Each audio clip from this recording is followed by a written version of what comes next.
उत्तर प्रदेश के अब मुख्यमंत्री होंगे योगी आदित्यनाथ। आपको बता दें कि गोरखधाम के संत हैं योगी आदित्यनाथ, लेकिन जहां उनके रूट्स हैं वहां पर इस वक्त हम मौजूद हैं। उत्तराखंड के पंचूर गांव में इस वक्त हम मौजूद हैं, जहां पर उनका पूरा परिवार मेरे साथ इस वक्त मौजूद है। यहां पर उनके भाई हैं, उनके पिता हैं, उनकी माता हैं, और उनसे हम बात करेंगे, उनके जीवन के बारे में जानेंगे और किस तरीके से एक साधारण सा लड़का संत बन गया उसकी कहानी आपको बताएंगे। सबसे पहले उनके पिता मेरे साथ इस वक्त मौजूद हैं, उनसे बात करेंगे। आनंद जी, बताइए कि बचपन से और लेके और संत बनने की कहानी उनकी बताइए। क्या आपको पता था कि वो संत बनने वाले हैं? ऐसा था कि वो बचपन से ही बड़ी प्रतिभाशाली थे और मतलब है कि पढ़ाई में बड़े होशियार रहे हो, और मतलब है कि जूनियर हाई स्कूल तक की परीक्षा उन्होंने ही की अपने गांव के स्कूल में, और उसके बाद 9th में वहाँ समकोट में उन्होंने 9th किया, और 10वीं के लिए मैं उनको गजा ले गया था उस समय रेंज ऑफिसर में वहाँ पर। तो गजा में वो फर्स्ट डिवीजन में आए थे वो हाई स्कूल में। फिर इंटरमीडिएट उन्होंने किया आपके भरत मंदिर ऋषिकेश में, बीएससी किया कोटद्वार, और एमएससी किया उन्होंने, एमएससी प्रीवियस किया था उन्होंने ऋषिकेश से।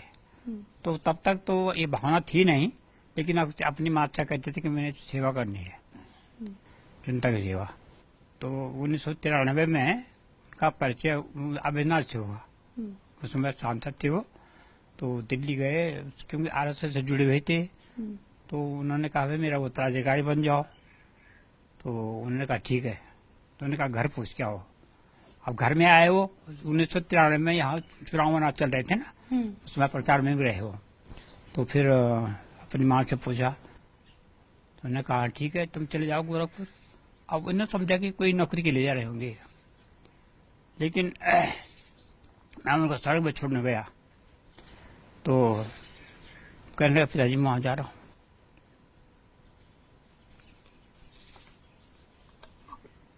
तो आज गर्व है आपको, आपकी आंखें नम है, हम देख सकते हैं आपको।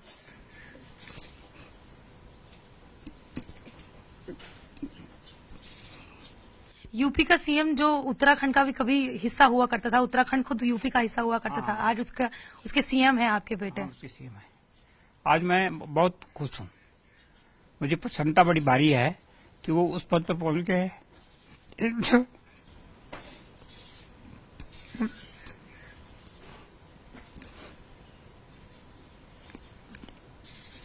मैं कभी नहीं दे सकता था, तो मुझे खुशी है कि उन्होंने कम से कम क्षेत्र का नाम रोशन किया, हमारा नाम रोशन किया, और एक अच्छे उस पे पद पर पहुंचे हुए हैं।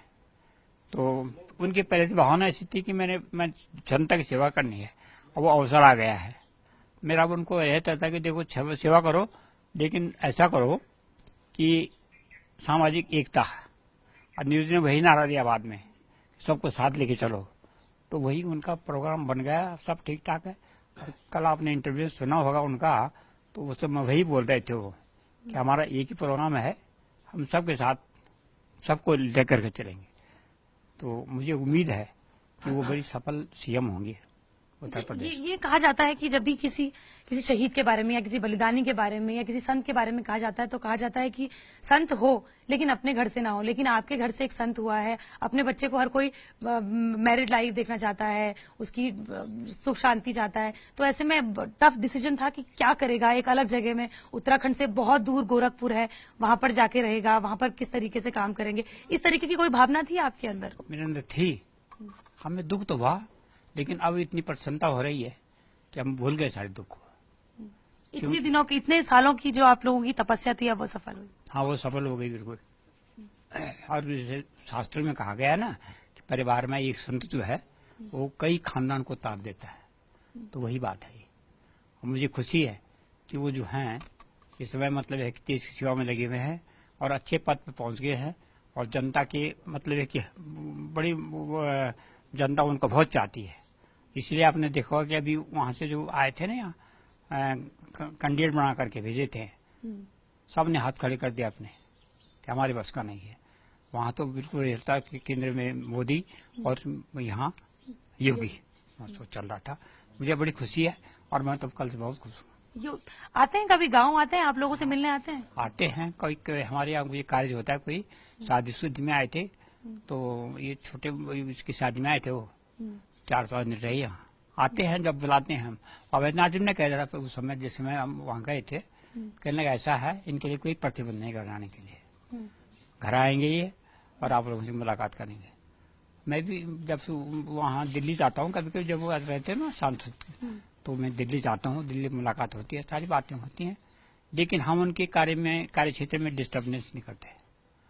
हमने कहा ठीक है, अलग क्षेत्र किसी का, बच्चों का अपना ध्यान होता है, बच्चे जो हैं जैसा करना चाहे उसके लिए हमने आज़ादी दे रखी है। फिर ऐसा है कि वयस्क होने के बाद तो मतलब है कि माँ बाप का अधिकार जरा कमी कम हो जाता बच्चों पे, और ज़्यादा डिस्टर्बेंस करना भी नहीं चाहिए।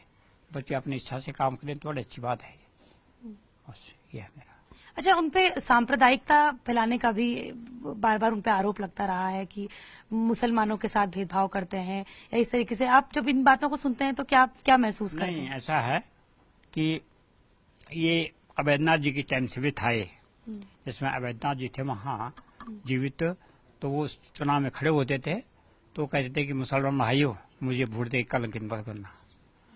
अब वही इन पे लक्षण आ गए, लेकिन मैंने इनको समझाया, मैंने कहा ऐसा है आप उच्च पद पर जाएंगे तो कम से कम अपने को संभाव रखो लोगों के साथ में, मुंह से मत बोलो, न व्यवहार बुरा व्यवहार करो, क्योंकि उत्तर प्रदेश जो है यहाँ तो 1/3 मुसलमान हैं, तो अगर उनसे भेदभाव किया जाए तो 1/3 खत्म हो गई। तो इसलिए अब मुझे कल आपने सुना होगा, आपने यहाँ भी आए थे वो, हाँ इंकेश्वर में, उन्होंने कहा कि हमारा एक प्रोग्राम ऐसा है कि हम सबके साथ मिल करके चलेंगे। समाज का विकास तभी होगा जब हम उनके साथ मिल करके रहें, और मतलब है कि उन्हें मेरा हमें भेद न हो, क्योंकि आंतरिक भावना कौन जानता है किसी की, लेकिन मुंह से बोलने पर थोड़ा कड़वाहट पैदा होते हैं। तो अब मुझे ख्याल है कि वो उस भावना को देखेंगे और करेंगे। और कल से आपने सुना होगा कि डीजीपी से उन्होंने बात कर ली वहाँ, तो डीजीपी से कहा उन्होंने देखो मतलब किसी उत्सव के नाम पर गुंडागर्दी को बर्दाश्त नहीं होगी। काफी गुंडे भाग चले यहाँ से, उत्तर प्रदेश से, और कल मुझे उम्मीद है कि उत्तर प्रदेश एक उत्तम प्रदेश बनेगा।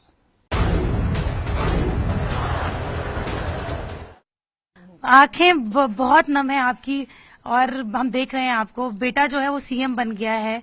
बात हुई आपसे उनकी इसके बाद, सीएम बनने के बाद क्या कहा उन्होंने आपसे? नहीं हुई बात नहीं हुई अभी तक? बात करना चाहेंगी उनसे जब वो सीएम बन जाएंगे? अपने आप बोल देते, अपने आप बोल दे। कभी आते हैं, घर आते हैं, आपसे बात करते हैं? क्या बात करते हैं? आपसे लगाव रहा है उनका? और जब उन्होंने कहा कि संत बनना है उनको, जैसे उन्होंने कहा कि आपको लगा कि वो नौकरी करने जा रहे हैं गोरखपुर, लेकिन जब बाद में पता चला कि अब शादी नहीं करेंगे, संत रहेंगे, उसके बाद कैसा महसूस हुआ? क्योंकि हर माँ चाहती है कि बेटा शादी कर ले, सेटल हो जाए। फिर क्या बोलता? माता जी मेरे साथ मौजूद हैं, अभी कुछ बोल नहीं पा रही क्योंकि बहुत भावुक हैं। उनके भाई मेरे साथ इस वक्त मौजूद हैं, उनसे बात करते हैं। खुद अखबार के साथ जुड़े हुए हैं, उनसे बात करते हैं। आप बताइए, अपनी यादें बताइए उनके साथ, आपने जब उनके साथ, आप छोटे भाई हैं उनके साथ। मैं उस समय काफी छोटा था, मुझे तो पूरी तरह से याद भी नहीं है। अगर यादों की बात करें तो बड़े भाई हैं, वो अच्छी तरह से बता सकते हैं। जब होश संभाला तब तक महंत बन चुके थे, उत्तराधिकारी गोरखपुर मंदिर के। तो जब यहाँ पे घर में भी शुरू से ही कम रहे हैं, जो उनकी पढ़ाई लिखाई हुई है सब बाहर हुई है। तो जब भी आते थे तो यहाँ पे एक डर सा रहता था कि हमें पढ़ाई के लिए ना बोले, वही भावना रहती थी। और उसी उस पे एक डर की भावना रहती थी कि हाँ अगर जब बोल दिया कि पढ़ो तो फिर, क्योंकि बच्चा जो होता है वो खेलने कूदने में ज्यादा ध्यान देता है। कितने साल छोटे हैं आप उनसे?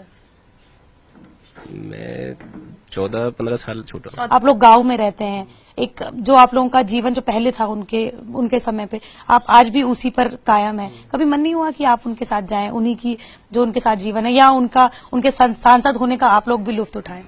नहीं, कभी नहीं। अगर ये होता तो यहाँ पे शायद ही लोगों से जुड़ाव हो पाता, और एक सिंपल साधारण परिवार से निकल करके और इस स्तर तक पहुंचना, और परिवार अभी भी साधारण स्तर पे भी है, लोगों से वही मेल जोल है, बिल्कुल, हम देख रहे हैं कि कितने सारे लोग आ रहे हैं, आप लोग उतने ही प्यार से मिल रहे हैं उन सबसे, और लगातार जैसे उन्होंने कहा कि 12:30 बजे रात को सो रहे हैं, वो भी गांव में होने के बावजूद भी।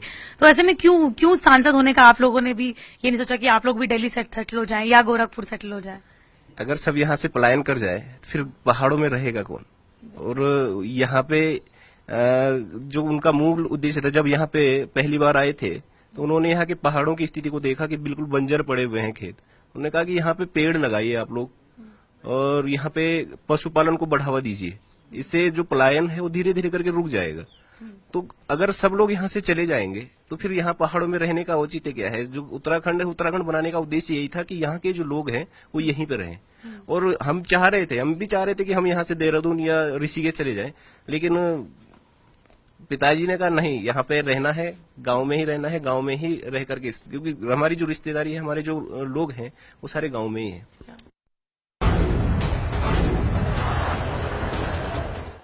उनके बड़े भाई हैं, साथ में खेले होंगे, कूदे होंगे और साथ में मस्तियां भी की होंगी, मारा भी होगा आपने उनको। हाँ, क्या क्या यादें रही हैं आपकी उनकी? नहीं, उनके साथ तो काफी यादें हैं। क्या कितने साल बड़े हैं आप उनसे? मैं 2 साल बड़े हैं। तो जब उन्होंने आपको बताया, आपके साथ संबंध कैसे थे उनके? अच्छे संबंध थे। अच्छे संबंध थे। उन्होंने आपको बताया था कि संत बनने वाले हैं? नहीं बताया। तो जब गए वो, तो कैसा लगा? आपने समझाया उनको कि ना जाएं, या आपने कहा? नहीं, ऐसे तो नहीं, हमें तो कम से कम 6 महीने बाद पता चला होगा। अच्छा जी। तब आपने बोला कि क्या किया ये, या 6 महीने बाद तो कहाँ, वो भी पिताजी गए थे, उसके बाद तो महसूस नहीं था हमको। अच्छा, तो उसके बाद आते हैं, अभी घर आते हैं, तो क्या कहते हैं गांव के बारे में, क्या कहते हैं? और आप लोगों ने क्यों यही लाइफस्टाइल क्यों चुनी कि आप लोग घर पे ही रहेंगे, अपने गांव में रहेंगे, गांव से जुड़े रहेंगे? क्यों दिल्ली या गोरखपुर आप लोग क्यों नहीं चले गए? नहीं, हम पहले से यहाँ पे हैं, तो आते हैं, वो भी, उनको भी अच्छा लगता है। घर यहाँ पे अभी आए थे, अभी इस चुनाव पे भी यहाँ आए थे गाँव पे। तो आते हैं, घर पे रहते हैं? हाँ, 2 दिन रुके, 2 दिन रुके थे, घर पे ही रुकते हैं। जी। तो 7 भाई बहन थे आप लोग, और आपसे बिल्कुल बाद में उनका नंबर है। तो ऐसे में बचपन में कभी आपको ऐसा लगा कि जो आपके साथ खेल रहा है, आपका छोटा भाई है, वो कभी जाएगा और यूपी का सीएम होगा या संत महात्मा बनेगा? नहीं, इस टाइप के तो कोई नहीं, एकदम गंभीर सो आके थे, बाकी तो इस टाइम में कोई वो नहीं होती। तो वो ग्रेजुएशन में या जब अपनी पोस्ट ग्रेजुएशन में थे उस वक्त? तो ऋषिकेश तो साथ ही थे, अब मैं दोनों साथ ही रहते थे। अच्छा, तो उस टाइम भी ऐसा कुछ नहीं था, तो उसके बाद ही देखो। आप बहुत भावुक लग रहे हैं, हम देख रहे हैं कि आप बहुत भावुक हैं। क्या करा, मतलब एक खुशी के वो खुशी है यहाँ पर। जी। कभी सोचा था आपने कि यूपी, क्योंकि उत्तराखंड जो है कभी यूपी का हिस्सा रहा है, तो ऐसे में क्योंकि यूपी इतना बड़ा स्टेट है, हम देख रहे हैं कि कभी मुलायम सिंह यादव, तो कभी मायावती, तो कभी उनका वर्चस्व है, और आज आपके भाई जो छोटे से गांव में पले बड़े हैं, आज वो वहाँ के सीएम होंगे। नहीं, ऐसा तो नहीं, गया था मैं, गोरखपुर भी गया हूँ। अच्छा, जी। रहे उनके आश्रम में? जी। जब आप देखते हैं कि उनके इतने सारे अनुयायी हैं, और हम देख रहे हैं कि आपके आंसू आ गए हैं, भावुक हो गए हैं आप बहुत, जब देखते हैं कि उनके इतने सारे अनुयायी हैं, आपके भाई जो आपके साथ पले वो बड़े होंगे, डांटा भी होगा आपने बचपन में उनको, उनके इतने सारे अनुयायी हैं, उनको सब बाबा से नीचे कुछ कहते नहीं है, उनका नाम तक लोग नहीं लेते हैं अपने मुंह से, तो ऐसे में कैसा लगता है आप लोगों को? क्योंकि हम भी आज वही बोलते हैं उनको, महाराज जी बोलते हैं। अब नाम नहीं लेते हैं आप, अजय नहीं बोलते हैं आप उनको? महाराज जी, सब महाराज जी बोलते हैं। ये है एबीपी न्यूज, आपको रखे आगे।